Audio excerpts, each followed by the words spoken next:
Good evening. Welcome to the press conference for Novak Djokovic. Please raise your hand, state your name and organisation when asking your question.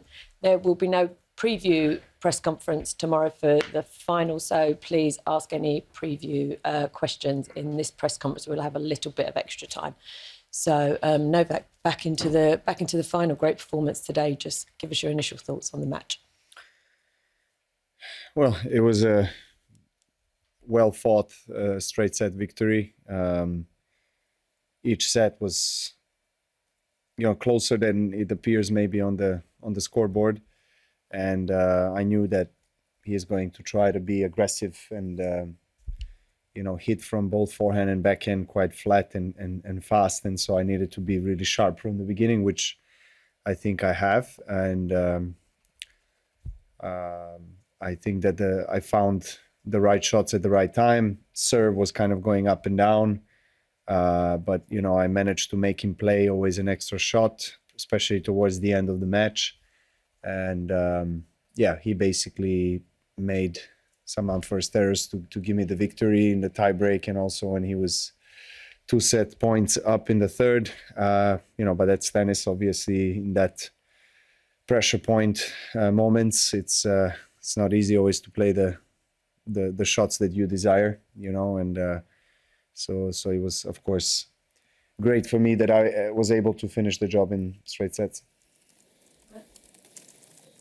Novak, Max Hardiman, what's it been like to go through this tournament and get to this final? It's the first time that you're not in the Grand Slam race anymore, or that you're atop the Grand Slam race. That's not your primary focus, as it has been the last couple of years. Has it been different mentally as you brought in other motivations? What is going through your mind? What has taken up that space now that thing isn't in your mind anymore? To be honest with you, I don't feel much difference, The ambition is always the highest for me, always to win the title. So it's not changing regardless of the place in history books.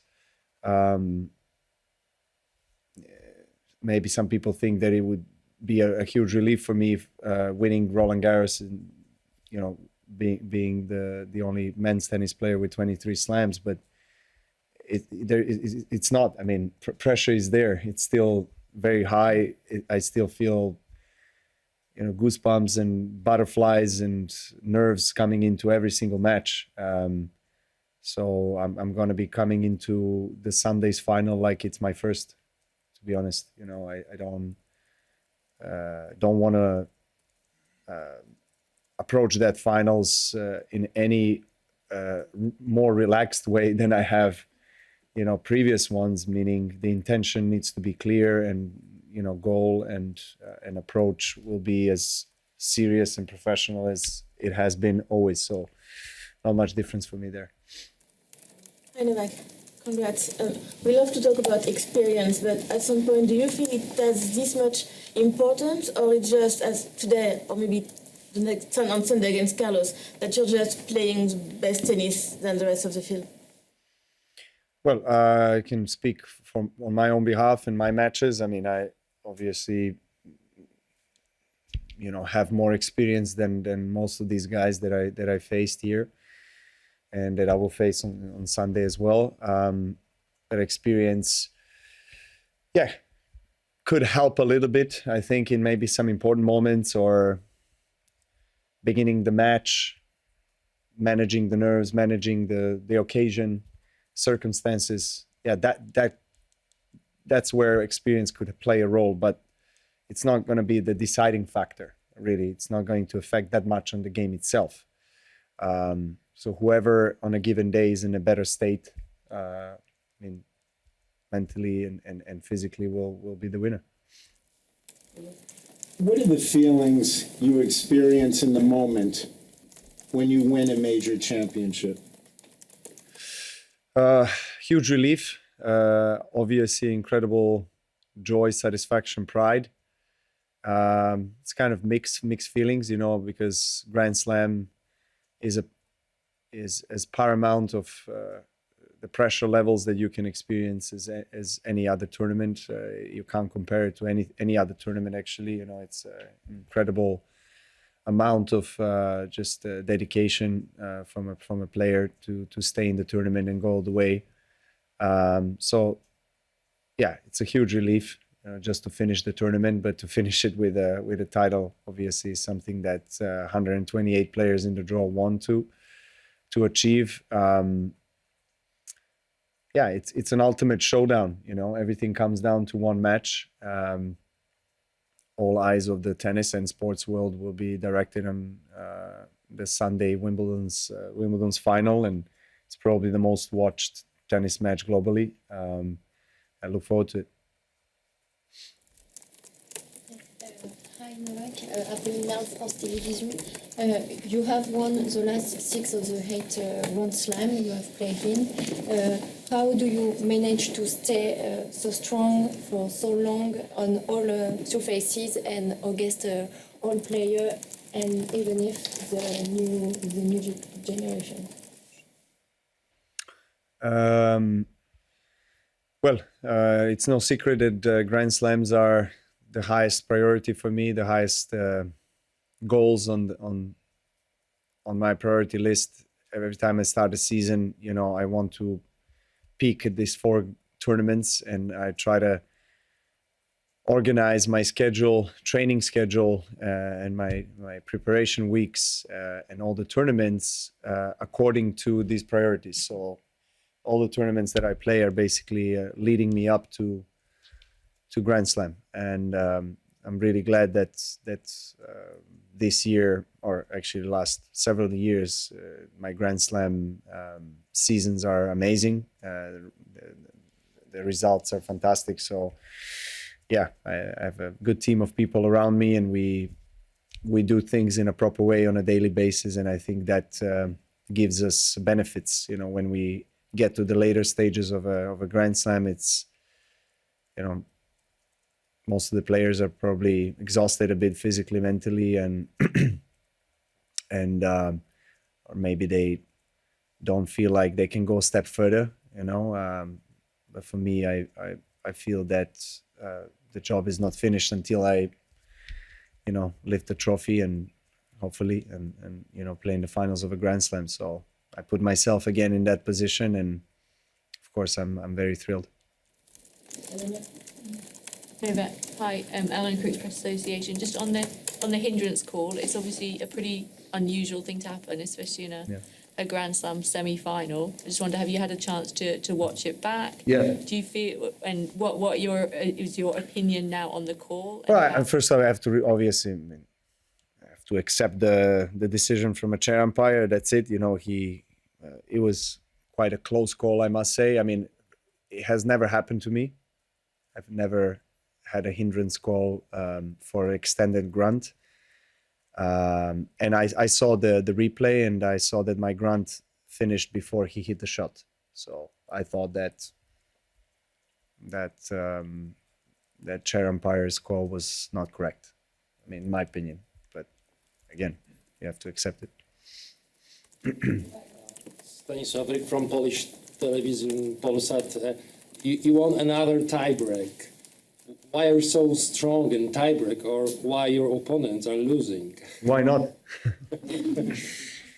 Yeah, I'm aware of the tiebreak streak, and I think the longer the streak goes, the I guess mentally more resilient or tougher I am in these particular situations. Playing in a tiebreak, coming into every tiebreak now, I feel, I think, more comfortable than my opponent, I just because of the record. And I think that my opponents also know about that record. So that, mentally makes a difference. And I was down 3-1 in a tiebreak. He really gifted me the point with the double fault, and I was back in the tiebreak. It could have been 4-1 for him, and who knows what kind of direction the tiebreak would go into. But, tiebreak is such a,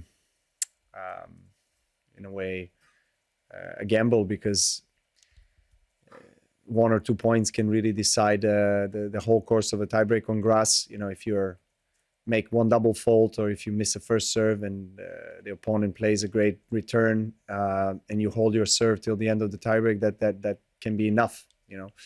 So that's why going into tiebreaks in grass probably even more stressful than any other surface, because you know that you won't maybe get as many chances, you know, to be in the rally. Yeah, and I mean he didn't play such a great last 3-4 points. You know, I made mistakes. I was just trying to stay in the point and make him play. Just you know, make him play an extra shot. It was enough.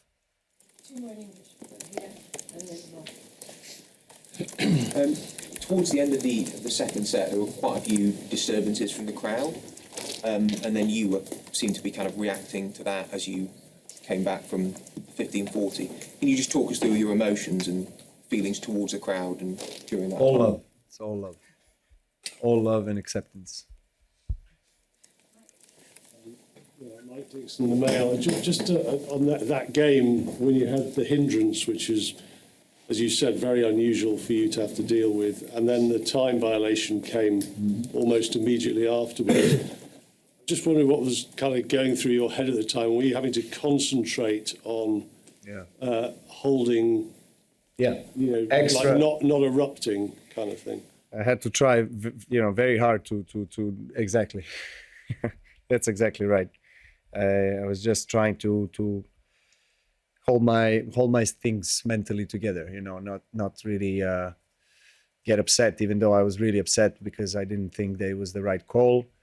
And then, yeah, I could have gone over. Probably I didn't see the time clock. I could have gone over. So you can argue and say, well, if you went over, even if it's the first time, you should get a time violation, which is okay. It's by the rules, but at the same time, you know, if it's the first time that it happens in a game where you already gave me a hindrance, where, you know, it's a close game, rallies.